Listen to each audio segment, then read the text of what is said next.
남북 통일과 동성애 문제에 대해 기독교인과 비기독교인의 입장차가 큰 것으로 나타났습니다. 한국교회 성도들의 사회 문제 인식에 대해 살펴봤습니다. 전국 신천지 피해자연대가 신천지 이만희 교주와 후계자였던 김남희를 경찰에 고발했습니다. 올해는 유독 겨울철 기부의 손길이 크게 줄어든 것으로 나타났습니다. 오늘 뉴스리포트에선 기부에도 한파가 불어닥친 현상에 대해 시민들의 생각을 들어봅니다. 성경교육과 악기사역으로 다음 세대를 세우는 도화 장로교회 현장을 취재했습니다. 한국교회 선교의 미래를 심도 있게 논의했던 올해 선교계의 동향을 점검해봤습니다. 오늘날 남북한의 모습을 한눈에 볼 수 있는 사진 전시회가 열렸습니다. 안녕하십니까. 구티비 뉴스입니다. 한국기독교사회문제연구원 조사에 따르면 한국교회 성도들이 남북 통일에 더 긍정적인 것으로 나타났습니다. 반면 동성애 문제에 대해선 비기독교인들보다 엄격한 모습을 보였는데요. 관련 내용을 살펴봤습니다. 홍희은 기자입니다. 평화 기조 속에 비교적 순조로운 행보를 보이고 있는 남북관계. 통일에 대한 기대감이 높아지는 가운데 한국교회 성도들은 절반 이상이 통일에 긍정적인 것으로 나타났습니다. 한국기독교사회문제연구원이 기독교인 800명, 비기독교인 200명 등 성인 남녀 1000명을 대상으로 조사한 결과 기독교인 중 57.3%가 남북 통일에 찬성 입장을 보였습니다. 특히 20대 젊은 층에서 55.8%의 찬성 비율을 보인 점이 눈길을 끕니다. 반면 비기독교인들은 절반에 못 미치는 46.5%만이 통일에 찬성한다고 응답했습니다. 20대 젊은 층은 불과 27%만이 통일에 찬성 의견을 보여 기독교인들과의 뚜렷한 차이를 보였습니다. 몇 년째 우리 사회를 떠들썩하게 만들고 있는 동성애 문제에 대해서도 기독교인과 비기독교인의 입장 차이가 확연하게 드러났습니다. 동성애가 죄악인지 여부를 묻는 질문에 기독교인은 53.5%가 그렇다고 응답한 반면 비기독교인은 18.5%만이 그렇다고 답해 사회적 인식이 크게 다른 점을 볼 수 있습니다. 동성애는 질병인가라는 문항에서도 비슷한 차이를 보였습니다.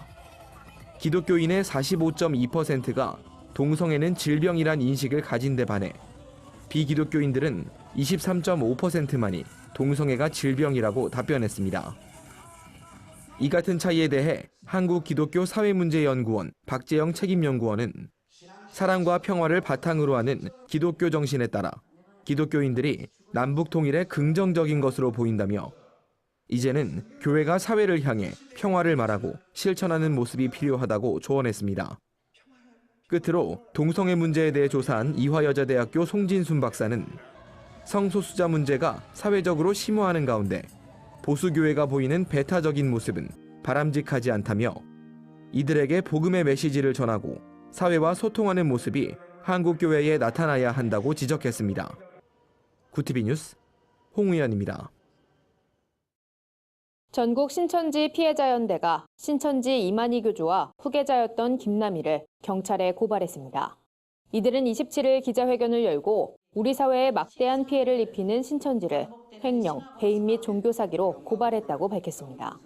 전 피어는 경기도 가평 일대의 여러 부동산이 지난해 신천지를 탈퇴한 것으로 알려진 김남희의 명의로 돼 있는데 이는 김남희 개인의 재산으로 취득한 게 아닌 것으로 의심된다며 만약 신천지의 자금으로 취득한 부동산이라면 명백히 업무상 배임과 횡령 문제가 발생한다고 지적했습니다.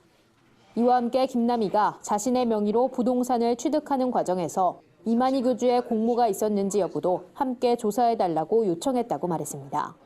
한편 전 피어는 이날 형사 고발과 함께 신천지 피해자들의 물적, 심적 피해를 보상하란 내용의 민사소송도 함께 제기했습니다.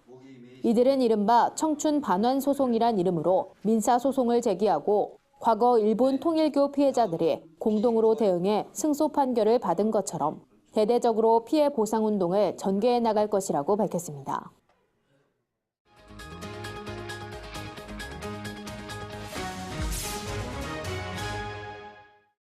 뉴스리포트입니다. 요즘 같은 연말이면 우리 사회 소외이웃을 위한 기부 활동이나 모금 캠페인이 활발하게 전개되는데요. 하지만 온정의 손길이 몰리던 지난해와는 달리 올해는 분위기가 많이 다르다고 합니다. 매년 이맘때면 거리에서 흔히 볼 수 있는 구세군 자선 냄비에 기부하는 손길이 눈에 띄게 줄어든 건데요. 특히 목표액의 1%가 달성될 때마다 온도가 1도씩 오르는 사랑의 온도탑의 경우 20여 년간 대부분 목표액을 채우며 100도를 넘겨왔습니다. 설립 첫 해인 2000년과 모금의 비리 사건이 터진 2010년. 단 2차례만 목표액 달성에 실패했는데요. 하지만 올해엔 사랑의 온도탑 모금 현황도 좋지 않습니다.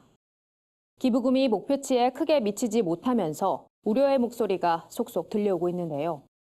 얼어붙은 기부 문화, 왜 시민들은 선뜻 나눔에 동참하지 못하는 걸까요? 자세한 내용 오현근 기자가 취재했습니다.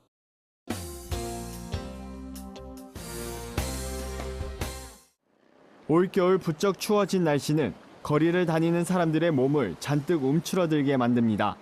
거기다 연말연시 거리를 장식하는 모금함에도 기부의 손길이 끊기면서 추위를 더욱 실감하게 합니다. 약 20여 년 전 우리나라에 처음 도입된 사랑의 온도탑은 올해 4,105억 원을 목표로 서울 광화문을 비롯해 전국시도 17곳에 세워졌습니다. 목표치의 1%가 모이면 1도씩 올라가는 식인데 최근 몇 년째 더딘 속도를 내고 있습니다. 100도를 기록하지 못한 2000년과 2010년을 제외하곤 모두 목표액을 채웠지만 올해도 사랑의 온도 목표를 달성할 수 있을진 미지수입니다. 구세군도 상황은 마찬가지입니다. 33년째 광화문 지하철역에서 구세군 활동을 해온 김윤근 씨는 올해 특히 사람들의 기부가 많이 줄었다고 말합니다. 일단 오고 가시는 분들의 표정이 많이 위축이 되어 있는 것 같은 느낌을 받고 있습니다. 최소한 20-30% 이상은 줄은 것 같고요. 크리스마스 이브 오늘 같은 날은 이게 자선 냄비 통이 차고 넘칠 정도였는데 전혀 그렇지가 않은 것 같아요. 기부가 줄어든 현상은 불경기가 계속돼 삶의 여건이 녹록지 않은 것이 가장 큰 원인으로 꼽힙니다. 한편으론 기부금 횡령 사건 등으로 기부금 사용에 대한 국민적 신뢰를 잃은 것도 상당한 부분을 차지하는 것으로 분석됩니다. 시민들의 생각을 들어봤습니다. 이전만큼 기부에 대한 그런 알림, 그런 적극적인 홍보 정책이 사실상 많이 줄어들었다라고 생각이 들어요. 정작 자기들이 먹고 사는 일에 있어서 더 신경을 써야 되기 때문에 누군가를 위해서 뭔가 돕고 하는 데 있어서 좀 더 소극적일 수밖에 없는 것 아닌가. 내가 기부한 그런 금액이 과연 본질적으로 잘 쓰여지는지, 혹시 그 과정에서 다른 곳으로 혹시 들어가진 않는지 그런 의심 같은 것도 조금 있지 않나. 그러니까 뭔가 그렇게 투명하게 결과적으로 볼 수 없으니까. 전문가들은 기부자의 알 권리를 강화해야 한다고 지적하고 있습니다.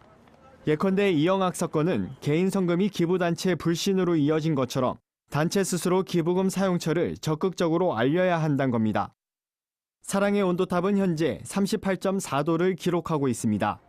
약 1,576억 원가량이 모금된 건데 이는 지난해 같은 기간의 80%를 조금 넘긴 수치입니다. 목표에까진 아직 갈 길이 멀지만 관계자들은 이웃사랑을 위한 더 많은 온정을 당부하고 있습니다. 구티비 뉴스 오현근입니다.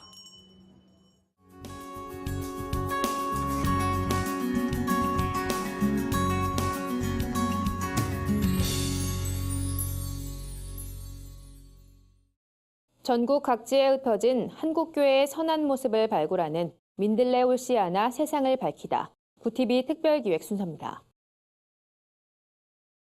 매일 성경과 악기를 가르치며 다음 세대를 세우는 일에 앞장서고 있는 교회가 있습니다. 아이들을 위한 사역에 헌신하는 도화 장로교회에 여선아 기자가 다녀왔습니다. 다세대 주택이 밀집된 곳, 건물 간판만 보면 피아노 학원인 이곳은 아이들의 말씀을 외우는 소리와 찬양하는 소리로 가득합니다. 매일 아이들로 문정성시를 이루는 이 교회에선 피아노와 같은 악기를 가르치는 것은 물론 말씀 교육도 병행하고 있습니다. 평소 아이들에 대한 애정이 각별했던 김 목사는 교회 전체를 아이들을 위한 공간으로 꾸몄습니다. 2층엔 아이들이 악기와 성경 공부를 할 수 있는 공간으로 3층은 예배당으로 사용하고 있습니다. 제 아내도 그렇고 저도 그렇고 아이들을 정말 좋아해요. 그 아이들을 좋아하면서 그냥 교회 안에 울타리 안에 오는 아이들 정말 사랑으로 품어줬어요. 김성환 목사와 양 개점 사모는 주어진 상황에서 아이들을 사랑으로 품다 보니 자연스럽게 다음 세대 사역을 할 수 있게 됐다고 말했습니다. 김 목사와 양 사모는 2012년부터 데일리 스쿨을 만들어서 아이들에게 매일 성경을 가르쳐주고 있습니다. 데일리 스쿨을 통해 아이들은 자연스럽게 매일 성경을 읽게 되고 암송을 하게 됐습니다. 피아노 공부와 성경 공부 너무 재미있어요. 매일 성경 공부하는 걸 통해서 말씀도 잘 외워지고 하나님에 대해서 잘 알게 됐어요. 아이들의 열심은 믿지 않는 부모들을 교회에 출석하게 하는 기적으로도 이어졌습니다. 교회를 통해 아이들이 변하는 모습을 보며 변화한 겁니다. 크지 않은 규모에도 대형 교회 못지않는 사역을 감당하는 도화 장로교회. 다음 세대 위기를 말하는 한국교회에 한 줄기 빛이 되고 있습니다. 구TV 뉴스 여선아입니다. 올해는 어느 때보다 선교에 대한 관심이 높았던 한 해였죠. 굵직한 선교 대회들이 연이어 개최되는가 하면 중국 선교가 점점 어려워지면서 이에 대한 대책 마련이 시급하다는 목소리도 있었는데요. 올 한해 국내외 선교계 동향을 살펴봤습니다. 가장 눈에 띄었던 점은 지난해 한국교회가 파송한 선교사 수가 231명 증가한 겁니다. 반면 선교 대상 국가는 2개국 줄어들어 선교 전략에도 변화가 속출했습니다. 선교 단체들은 이제 양적 증가보다 질적 성장이 필요한 시대라고 입을 모았습니다. 이런 의견들은 GMS 세계 선교대회와 KWMA 선교 전략회의, 2018 CCC 엑스플로 대회 등 올해 우리나라에서 열린 굵직한 선교대회에서 주로 논의됐습니다. 이들 대회는 한국교회의 선교 비전을 제시했다는 긍정적인 평가를 얻고 있습니다. 하지만 중국 정부의 교회 핍박 정책으로 중국 선교가 어려워지면서 이에 대한 우려도 잇따랐습니다. 앞으로도 중국의 종교 핍박이 지속될 걸로 보여 대책 마련이 불가피해졌습니다. 선교계 관계자들은 무엇보다 남북 화해 분위기 속에서도 북한 선교 현실은 나아지지 않고 있다며 내년엔 북한 인권 문제와 종교 문제에도 관심을 가져야 한다고 조언했습니다. 올해는 한반도 평화 기조가 이어지면서 남과 북을 주제로 한 다양한 전시도 잇따르고 있는데요. 최근 남북한의 모습을 엿볼 수 있는 특별한 전시회가 열렸습니다. 북한 창전거리의 야경과 려명거리의 풍경, 북한 대성산 유원지의 평화로운 가족들의 모습 등 쉽게 접할 수 없었던 북한의 일상이 눈길을 끕니다. 또 전시엔 1983년 여의도, 헤어진 가족의 이름이 쓰여진 플랜카드를 등에 맨 이산 가족과 사드 배치를 반대하고 평화를 외치는 소성리의 모습 등 분단의 현실을 엿볼 수 있는 남한의 모습도 사진으로 전시됐습니다. 통일의 꽃이 피었습니다란 주제로 진행된 이번 남북사진전엔 조선 6.15 편집사와 일본 조선신보사에서 촬영해 제공한 북측사진, 남북사진 문화교류 추진위원회의 남한사진 총 30여 점이 전시됐습니다. 남북사진 문화교류 추진위원회 엄상빈 위원장은 남북한 문화예술 교류를 통해 내년엔 금강산에 남북 사진작가들이 모여 공동 촬영을 진행할 수 있길 기대해 본다며 더 나아가 남한과 북한에서 공동 전시를 여는 날이 오길 소망한다고 전했습니다. 이번 남북 사진전은 1월 3일까지 서울 중구 갤러리 꽃피다에서 만날 수 있습니다. 오늘의 사회 이슈를 여선아 기자가 종합해드립니다. 오늘의 이슈 포커스입니다. 문재인 대통령의 국정 지지도가 취임 후 처음으로 45%선 아래로 떨어졌다는 여론조사 결과가 나왔습니다. 세부 항목별로 살펴보면 중도층에서 큰 폭으로 떨어졌고 50대와 경기 인천에서도 낙폭이 컸다고 밝혔습니다. 또 직업 중에선 자영업자와 노동직에서 나이대별로는 30대와 40대에서 지지도가 상당폭 내려갔습니다. 반면 대구, 경북과 서울 지역 20대, 보수층과 진보층에선 문 대통령 지지율이 조금씩 올라 결집하는 양상을 보였습니다. 국세청이 국세통계연보를 통해 지난해 직장인들의 평균 연봉은 3,519만 원으로 집계됐다고 밝혔습니다. 이어 총 급여가 1억 원이 넘는 억대 연봉자는 72만 명에 달한다고 전했습니다. 또 10명 중 4명은 근로소득세를 내지 않는 면세자였고 1인당 연말정산 환급액은 평균 55만 원이었습니다. 올해 연말정산을 신고한 근로자는 총 1,801만 명으로 전년보다 1.5% 늘었습니다. 내년 2월부터 병사들은 평일 일과 후 4시간가량 부대 밖으로 외출할 수 있게 됩니다. 또 외박 때 위수 지역을 벗어나선 안 된다는 제한도 폐지됩니다. 국방부는 자율과 책임의 문화를 정착해 나가고 위반 행위 시 상응한 책임을 물을 수 있도록 전군 공통 규정을 마련할 것이라고 설명했습니다. 구티비 뉴스 여선아입니다. 주요 단신입니다.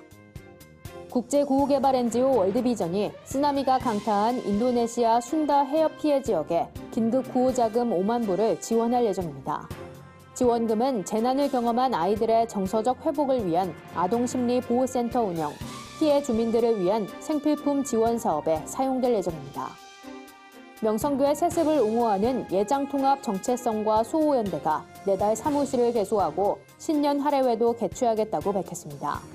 예정현 최경구 대표회장은 선교적 봉사와 섬김을 실천한 명성교회를 지키는 것이 통합교단을 지키는 것이라면서도 명성교회를 음해하는 세력에 적극 맞서겠다고 주장했습니다.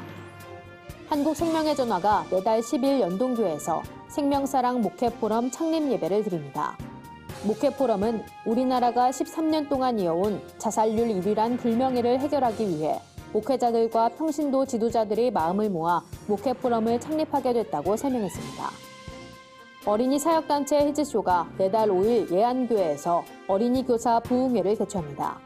이번 부흥회에선 다양하고 재미있는 어린이 콘텐츠를 제공하고 히즈쇼의 주일학교 노하우를 교사들에게 전달할 예정입니다. 이상으로 뉴스를 마칩니다. 구티비 뉴스는 인터넷 신문, 데일리 굿뉴스를 통해서도 보실 수 있습니다. 시청해주신 여러분 고맙습니다.